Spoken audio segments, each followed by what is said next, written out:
Hello 11th class, this is your online business study class. Today our topic is prospectus. आज हम prospectus के बारे में पढ़ेंगे. लास्ट वीडियो में हमने मेमोरेंडम ऑफ एसोसिएशन और आर्टिकल ऑफ एसोसिएशन जो कंपनी के डॉक्यूमेंट हैं उनके बारे में पढ़ा था. आज हम प्रोस्पेक्टस के बारे में पढ़ेंगे. देखिए प्रोस्पेक्टस क्या होता है. प्रोस्पेक्टस कंपनी का एक ऐसा डॉक्यूमेंट होता है जिसके थ्रू कंपनी पब्लिक को इनवाइट करती है कि वो उस कंपनी के जो शेयर डिबेंचर्स है वो क्या करे, परचेज करे और सब्सक्राइब करे. ठीक है, ऑफ़र करती है. क्या करती है? ऑफ़र. जो कंपनी है वो ऑफ़र करती है पब्लिक को कि उस कंपनी के जो शेयर और डिबेंचर्स हैं वो सब्सक्राइब करे पब्लिक. जिस तरह से हम अगर बात करें हमें अगर कहीं एडमिशन लेना है कॉलेज वगैरह में तो हम क्या करते हैं, उस कॉलेज में जाके उस कॉलेज का प्रोस्पेक्टस परचेज़ करते हैं. ठीक है, उस प्रोस्पेक्टस से हमें क्या पता चलता है, उस कॉलेज से रिलेटेड सारी इन्फॉर्मेशन हमें पता चल जाती है कि उस कॉलेज में क्या हो रहा है. कॉलेज में मतलब किस तरह के जो कोर्सेज है वो अवेलेबल हैं, क्या क्या फैसिलिटी वहाँ अवेलेबल है, ये सारी इन्फॉर्मेशन हमें कॉलेज के प्रोस्पेक्टस से मिलती है. इसी तरह जो कंपनी का प्रोस्पेक्टस है उसमें कंपनी से रिलेटेड सारी इन्फॉर्मेशन होती है. ठीक है, कि जो कंपनी के शेयर्स हैं किस किस तरह के कंपनी शेयर जो है वो इशू कर रही है, या जो सारी इन्फॉर्मेशन कंपनी से रिलेटेड उसमें मिल जाती है. तो स्टार्ट करते हैं. देखिए, public limited company limited by shares must issue the prospectus if it wants to make an appeal to public to subscribe to it share और डिबेंचर. देखिए, एक पब्लिक लिमिटेड कंपनी या लिमिटेड बाय शेयर्स, ठीक है, ऐसी जो company है वो क्या करती हैं, प्रोस्पेक्टस इशू करती हैं. कब? जब वे चाहती हैं कि वे अपील करें पब्लिक को कि जो पब्लिक है उसके शेयर्स और डिबेंचर्स क्या करें, सब्सक्राइब करें.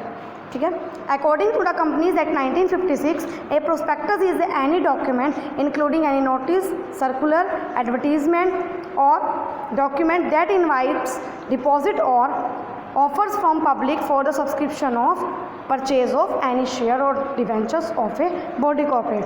देखिए, कंपनीज एक्ट 1956 के अकॉर्डिंग कैसे डिफाइन किया गया प्रोस्पेक्टस को, कि प्रोस्पेक्टस जो है एक डॉक्यूमेंट है, एनी डॉक्यूमेंट, कोई भी एक डॉक्यूमेंट है प्रोस्पेक्टस, जिसमें क्या क्या इंक्लूड होता है, नोटिस, सर्कुलर यानी एक एज ए रिपोर्ट और एडवर्टीजमेंट और अदर डॉक्यूमेंट दैट इनवाइट यानी कि जो इनवाइट करता है पब्लिक को कि पब्लिक क्या करे, सब्सक्राइब करे और परचेज़ करे उस कंपनी के शेयर और डिबेंचर्स को. ठीक है, किसके? ए बॉडी कॉर्पोरेट यानी लाइक ए कंपनी. तो इस तरह से मैं आपको एक जो मीनिंग लिखा हुआ है इसको मैं आपको डिफाइन करती हूँ कि प्रोस्पेक्टस एक ऐसा डॉक्यूमेंट है जिसमें क्या किया जाता है, इनवाइट किया जाता है कि वो इनवाइट डिपॉजिट और ऑफर पब्लिक.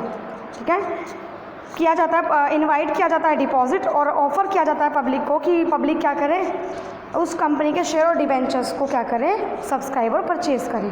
ठीक है, in general we can say prospectus include any document which invite general public to invest their money in the securities of a company.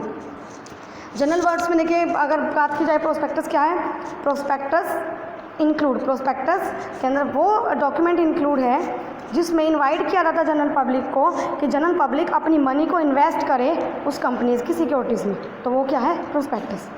The essential element of a prospectus are as follows. देखिए कौन कौन से essential element हैं prospectus के. First, देखिए first क्या है, there must be an invitation to the public at large. इसमें क्या किया जाता है, इसमें इनविटेशन किया जाता है पब्लिक को लार्ज लेवल पे. ठीक है, लार्ज पब्लिक हम कह सकते हैं, ज़्यादा पब्लिक को उसमें क्या किया जाता है, इनवाइट किया जाना चाहिए. सेकंड देखिए, the invitation must be made by और बिहाफ ऑफ द कंपनी. जो इनविटेशन दिया जाएगा पब्लिक को वो कंपनी के बिहाफ पे दिया जाएगा. ठीक है, थर्ड जो है, the invitation must be to subscribe to और परचेज इट शेयर और डिबेंचर्स. जो इन्वाइट किया जाएगा, जो प्रोस्पेक्टस के थ्रू इन्विटेशन होगा वो किस लिए होगा, शेयर्स और डिबेंचर्स को सब्सक्राइब और परचेज करने के लिए इन्विटेशन होना चाहिए. तो वो क्या होगा, प्रोस्पेक्टस. ठीक है बेटा, अब देखिए इसमें एक केस स्टडी दी हुई है, इसे पढ़ते हैं. आपको इस चैप्टर से रिलेटेड केस स्टडी आपको क्लियर हो जाएगा और टॉपिक इस तरह की केस स्टडी एग्जाम में आ जाती है. देखिए, ABC limited took a loan of ₹50 lakh from a bank for its growth and expansion plans. The company was unable to repay because of heavy losses. The company asked its shareholder to come forward and contribute towards repayment of loan. The shareholder refused as they had already paid the full amount due on their share. देखिए ABC limited company है, उसने bank से loan लिया 50 लाख का, ठीक है, अपनी growth और एक्सपेंशन के लिए। ठीक है, अब कंपनी क्या है, कंपनी रीपे करने में उसे अनेबल हो रही है। क्यों? क्योंकि कंपनी को हैवी लॉस हुआ है। ठीक है, कंपनी ने अपने शेयर होल्डर्स से कहा आप आगे आएँ और कंट्रीब्यूट करें मुझे, ताकि मैं जो लोन की पेमेंट है वो कर सकूं। ठीक है, शेयर होल्डर ने मना कर दिया कि उन्होंने जो अमाउंट था वो उन्होंने शेयर्स के लिए जो ड्यू था उन्होंने सारा अमाउंट पे कर दिया है। बैंक ने, अब देखिए, bank file a case against ABC limited. The court said that company should not call share holder to repay loan as they have no unpaid amount of share. It was the duty of ABC limited to use company asset to repay loan. देखिए, court, bank ने क्या किया, bank ने ABC limited के खिलाफ जो है against case file कर दिया। कोर्ट ने क्या कहा, कोर्ट ने कहा कि कंपनी अपने शेयर होल्डर्स को लोन को रीपे करने के लिए नहीं कह सकती। ठीक है, क्योंकि उनका जो शेयर्स का कोई भी अनपेड अमाउंट नहीं, मतलब शेयर्स होल्डर्स ने अपना जो अमाउंट था वो सारा पेड कर दिया है। अब ये किसकी ड्यूटी है? अगर हम बात करें, कोर्ट ने कहा कि ये ड्यूटी ABC लिमिटेड की है कि वो कंपनी के एसेट से क्या करे, लोन को रीपे करे। अब इसमें 2 क्वेश्चन पूछे गए हैं। In the above case what kind of liability is enjoy by the share holder of ABC limited. तो किस तरह की लाइबिलिटी जो है इंजॉय कर रहे हैं शेयर होल्डर्स ABC लिमिटेड के। देखिए, 2 लाइबिलिटी की मैंने बात की थी, लिमिटेड और अनलिमिटेड। अनलिमिटेड में क्या बताया था कि वो पर्सनल एसेट के थ्रू भी उसको लोन को रीपे करेंगे, यानी पे करेंगे। पर यहाँ पर क्या हो रहा है, यहाँ पर जो शेयर होल्डर्स हैं वो कौन सी जो लाइबिलिटी है वो एंजॉय कर रहे हैं, वो कर रहे हैं लिमिटेड, क्योंकि जितना उनका बनता था शेयर उतना उन्होंने क्या किया, वो अमाउंट पेड कर दिया था। तो यहाँ पर कौन सी आएगी, वो आएगी लिमिटेड लाइबिलिटी। सेकंड देखिए, which feature of company protected share holder owner of the business not to pay. कौन सी कंपनी की जो फीचर है वो प्रोटेक्ट कर रही है शेयर होल्डर्स को कि owner of business not to pay, कि वो बिजनेस के जो ओनर हैं वो पे नहीं करेंगे। देखिए, आइए नेक्स्ट पेज पर। Limited company, limited liability, first का आंसर ये था लिमिटेड लाइबिलिटी। और जो सेकंड हमने अभी बात की है कि कौन सी फीचर है कंपनी की जो वो कर रही है कंपनी का, वो है सेपरेट लीगल एंटिटी। यानी कंपनी की क्या होती है, अपनी एक सेपरेट लीगल एंटिटी है अपने उसके ओनर्स, है ना, उसके जो शेयर होल्डर हैं उनसे। तो इस तरह से ये होता है इसका आंसर। सेकंड देखिए, जो केस स्टडी है, Youngistan private limited, the famous group of promoters submitted an application to the registrar of the company for the approval of the name for shoe manufacturing company. They choose Nikki Limited as the name of the company so as to increase the sales because Nike was a well known and well established brand. देखिए, Youngistan private limited है, ये famous group है promoter, उन्होंने submit की एक application registrar के यहाँ अपनी कंपनी की, कि अपनी कंपनी के नाम के लिए, शू मैन्युफैक्चरिंग कंपनी के। ठीक है, अब उन्होंने क्या चूज़ किया, उन्होंने जो चूज़ किया नेम अपनी कंपनी का वो क्या, निकी लिमिटेड। ठीक है, ताकि उनकी जो सेल है वो बढ़ जाए, क्योंकि एक नाम जो था वो किससे रिलेट करता हो रहा था, एक जो नाइक कंपनी के जो शू है, नाइक कंपनी है, नाइक ब्रांड है, उससे रिलेट करता हुआ नाम था। उन्होंने सोचा कि इसके थ्रू जो हमारी जो सेल है वो भी इंक्रीज़ हो जाएगी। ठीक है, क्योंकि जो नाइक है वो एक वेल एस्टैब्लिश ब्रांड है। अब देखिए, इसमें आपको आंसर करना है, who select the name of the company. कौन करता है कंपनी का नाम सिलेक्ट, हमने पढ़ा था प्रमोटर। ठीक है, आगे, would the proposed name by be accepted by the registrar give reason. ये जो कंपनी ने अपना नाम दिया है वहाँ पे रजिस्ट्रेशन के लिए, क्या जो रजिस्ट्रार है वो उसे एक्सेप्ट करेगा? नहीं, बिल्कुल नहीं करेगा। क्यों? क्योंकि सिमिलर नाम जो है वो नहीं किया जाता। किसी भी कंपनी का नाम जो है अगर उससे रिलेट करता हुआ है तो ऐसा आइडेंटिकल और सिमिलर नेम चूज़ नहीं किया जा सकता, ना ही वो सिलेक्ट कर सकता है रजिस्ट्रार। कि नो, सेकेंड आंसर देखिए, no the selected name of the company is not accepted. Reason is name of the company should not be identical और सिमिलर और too close resembling the name of existing company. In this case, name is too closely resembling the name of existing company Nike, क्योंकि ये क्या जो नाम था Naik company से काफ़ी क्या था, क्लोजली क्या कर रहा था, रिलेट कर रहा था, इसलिए एक्सेप्ट नहीं करेगा registrar.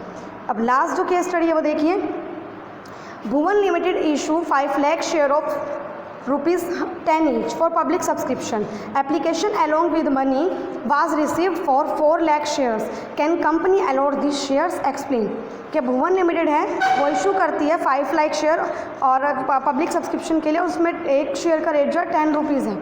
Application along with money was receive, और एप्लीकेशन कितनी रिसीव हुई, वो हुई ₹4 लाख की। कंपनी क्या अलॉट कर सकती है शेयर?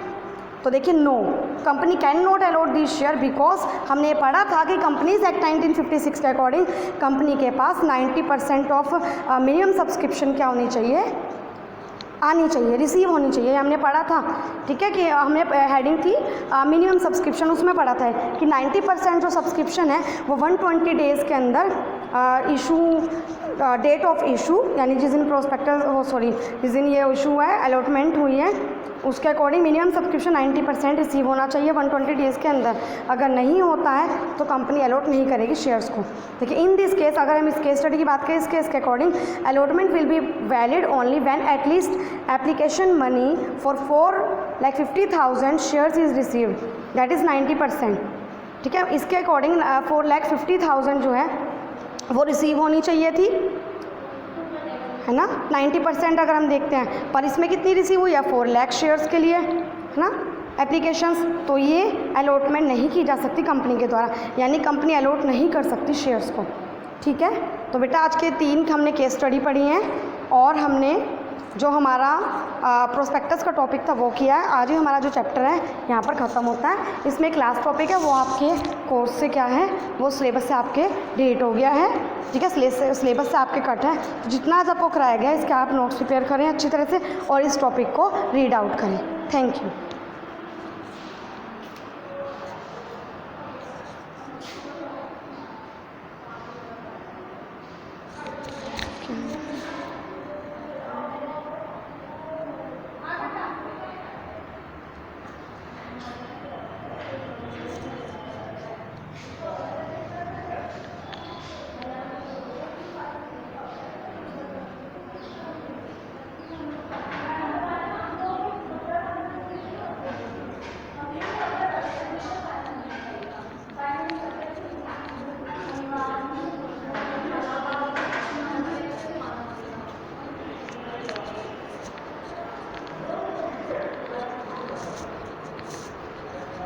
देखना मैडम, वीडियो बना ली और ये तो बंद ही नहीं हो रहा। ये देखना क्या हो रहा, पहली बार हुआ है तो।